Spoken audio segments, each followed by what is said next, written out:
Let us continue with the counter hypothesis, which says there is no transfinite number between alif naught and continue.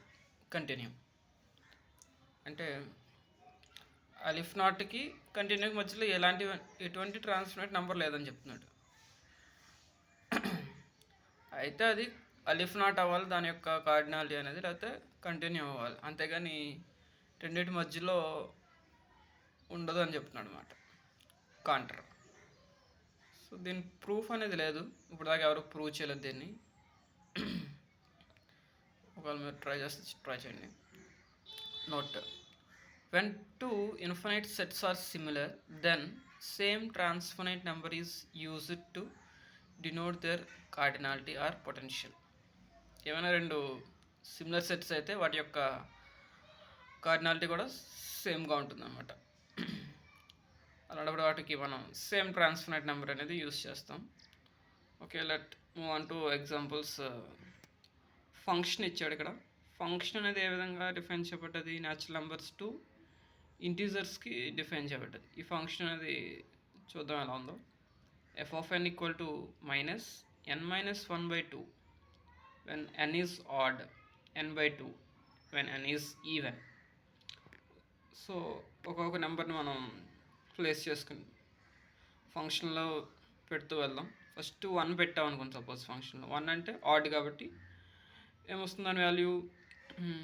1 minus 1/2 అంటే 0/2 0 వస్తుంది.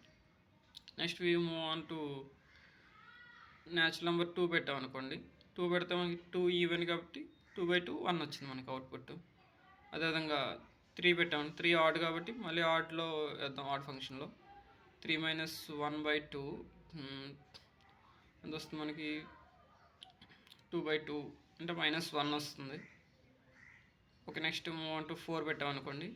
4 పెడితే 4 even కాబట్టి 4/2 2 వస్తుంది. So ఈ విధంగా మనం న్యాచురల్ నెంబర్స్ అన్నింటినీ పెడుతూ వెళ్తూ ఉంటే మనకి ఏమొస్తుంది? మనకి అన్ని ఇంటీజర్స్ అనేవి వస్తున్నాయి అనమాట. మొత్తం ఇంటీజర్స్ అన్నీ కూడా వస్తున్నాయి మనకి. So there is 1-to-1 correspondence అనేది ఉంది ఇక్కడ. ప్రతి న్యాచురల్ నెంబర్కి మనకి ఒక ఇంటీజర్ అనేది ప్రొడ్యూస్ అవుతూ వెళ్తుంది అనమాట. సో క్లియర్లీ ఇక్కడ ఫంక్షన్ అనేది 1-1 అవుతుంది, అదేవిధంగా ఆన్-టు కూడా అవుతుంది. సో n అనేది సిమిలర్ టు z అవుతుంది అనమాట. సో కార్డినాలిటీ ఆఫ్ z అనేది కూడా మనకి అలిఫ్ నాట్ అవుతుంది. Let move on to another set. A అనేది ఏలో మనకి 2, 4, 8, 16, 32 సో ఆన్ ఇలా ఉన్నాయి. ఫంక్షన్ ఏ విధంగా డిఫైన్ చేస్తామంటే న్యాచురల్ నెంబర్ టు ఏకి డిఫైన్ చేస్తున్నాం. ఫంక్షన్ చూడండి ఎలా ఉంది.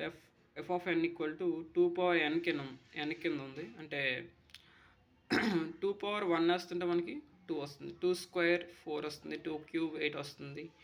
2 16 వస్తుంది. So on. సో మనం 1 వేసినప్పుడు 2 వస్తుంది. న్యాచురల్ నెంబర్ 1 వేసినప్పుడు 2 వస్తుంది. అదేవిధంగా 2 వేసినప్పుడు 4 వస్తుంది. 3 వేసినప్పుడు 8 వస్తుంది. 4 వేసినప్పుడు 16 వస్తుంది. So on. సో ప్రతి న్యాచురల్ నెంబర్కి ఈ సెట్లో ఏదో ఒక ఎలిమెంట్ వస్తుంది అనమాట. సో అక్కడ న్యాచురల్ నెంబర్స్కి అదేవిధంగా ఈ సెట్లో ఉన్న ఎలిమెంట్స్కి 1-to-1 కరస్పాండెన్స్ అనేది ఉంది. సో ఎఫ్ అనేది ఇక్కడ 1-to-1 అవుతుంది, అదేవిధంగా ఆన్-టు కూడా అవుతుంది. సో న్యాచురల్ నెంబర్ సెట్ అనేది ఈజ్ సిమిలర్ టు సెట్ ఏ. రెండు కూడా సిమిలర్ సెట్స్. సో ఈ సెట్ యొక్క కార్డినాలిటీ కూడా మనకి అలిఫ్ నాట్ అవుతుంది అనమాట. therefore cardinality of A is equal to alif naught. Now n అని మనం ఏ విధంగా డిఫైన్ చేస్తాం? మనం natural number 1, 2, 3, 4 so on n+1 so on ఆ విధంగా డిఫైన్ చేస్తాం. దీన్ని కౌంటింగ్ సెట్ అంటారు. ఎందుకు కౌంటింగ్ సెట్ అంటారో చూద్దాం. The elements of a non-empty set can be put under counting process if there exists a rule by first, second are defined and successor of every element is defined. Successor of every element is defined unless the gets exhausted. మనకి counting ప్రాసెస్లో పెట్టగల ప్రతి సెట్ని కూడా మనం ఏదైనా సరే counting ప్రాసెస్లో పెట్టగలిగినట్లయితే అది న్యాచురల్ నెంబర్స్తో యూజ్ చేసి మనం పెట్టచ్చు. ఓకేనా? Hence the set of natural numbers is naturally under counting process, hence termed as counting set. ఏదైనా మనం కౌంట్ చేయడాన్ని మనం ఈ విధంగా తీసుకున్నాం అనమాట. ఏదైనా సరే ఒక సెట్ని మనం కౌంట్ చేయగలమా లేదా అన్నది, కౌంటింగ్ ప్రాసెస్లో పెట్టగలమా లేదా అన్నది ఇది చెప్తుంది ఇది. సో న్యాచురల్ నెంబర్ మనం కౌంటింగ్ సెట్ అంటాం. Next we move on to countability. Countably infinite set. Countable infinite set మనం డీన్యూమరబుల్, ఎన్యూమరబుల్ కింద కూడా పిలుస్తాం అనమాట. ఒక సెట్ అనేది A set is set to be enumerable if it is similar to N. ఏదైనా సెట్ అనేది ఎన్కి సిమిలర్గా ఉన్నట్లయితే దాన్ని మనం ఎన్యూమరబుల్గా పిలుస్తాం. అంటే ఏ సెట్ అయినా సరే ఎన్కి సిమిలర్గా ఉన్నట్లయితే అది కౌంటబుల్లీ ఇన్ఫినైట్ సెట్ అవుతుంది. సో ఆ సెట్కి మన ఎన్కి అనేది బైజెక్షన్ అనేది ఉంటుంది అనమాట. Therefore there exists a bijection between that set and n. Next countable set. A set జనరల్గా చెప్తుంది కౌంటబుల్ సెట్ అనేది అసలు ఏంటి, ఏదైనా సరే ఒక కౌంటబుల్ సెట్ ఉంటుంది. ఆ సెట్ అనేది ఏదర్ ఫైనైట్ అవ్వచ్చు లేకపోతే కౌంటబుల్ ఇన్ఫినైట్ అవ్వచ్చు. దాన్ని జనరల్గా సింపుల్గా మనం కౌంటబుల్ సెట్ కింద పిలుస్తాం అనమాట. కానీ కొంతమంది ఆథర్స్ కొన్ని విధాలుగా పిలుస్తున్నారు. చూద్దాం ఎవరు ఎలా పిలుస్తున్నారు.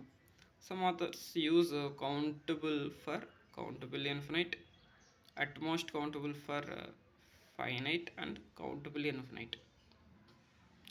ఎగ్జాంపుల్ వాల్టర్ రూటిన్ తీసుకుందాం. మనం కౌంటబుల్ అన్నదాన్ని అతను అట్ మోస్ట్ కౌంటబుల్ అంటున్నాడు. మనం కౌంటబుల్ ఇన్ఫినైట్ అన్నదాన్ని అతను కౌంటబుల్గా పిలుస్తున్నాడు అనమాట. ఆ విధంగా